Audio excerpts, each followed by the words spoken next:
Neil is here now because we're going to take a look at the rest of the day's news, and it's the start today of searching for answers into that blood scandal that's blighted the NHS. Neil, what are we going to find out today, do we think? It's a significant day, in fact, for the families of those who've died. You may have heard of this. It's been called the greatest treatment scandal in the history of the NHS. And today, as mentioned, those preliminary hearings get underway into the deaths of almost 3,000 patients after being infected with HIV or hepatitis C back in the 70s and 80s.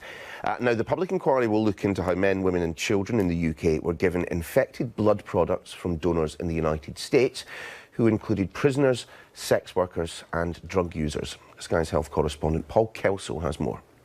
And what have you called him? Jason. Jason Evans. My father was a haemophiliac and he used factor VIII blood products for that, and he was infected with hepatitis C and HIV. He died in 1993 when I was 4. I grew up without a father. I'm now 29 years old, having to fight a battle that should not have to be fought and should have been dealt with 30, 40 years ago. Jason Evans didn't get to know his dad, but he does want to know the truth about how he died. He was one of almost 3,000 people who died after being infected with HIV, hepatitis C, or both, by contaminated blood products used by the NHS in the 70s and 80s. It's been called the greatest treatment scandal in the history of the NHS, and today a public inquiry will begin asking how and why it happened.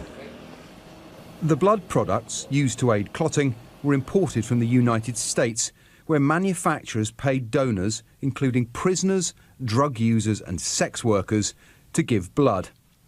Wilf Cooper was given a product during a routine operation. It gave him hepatitis C.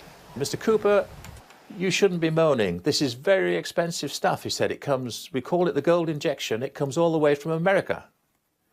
Now, you don't forget stuff like that. I have got no anger, no. There may be accidental factors, but the cover-up factors, then it becomes problematic and almost criminal.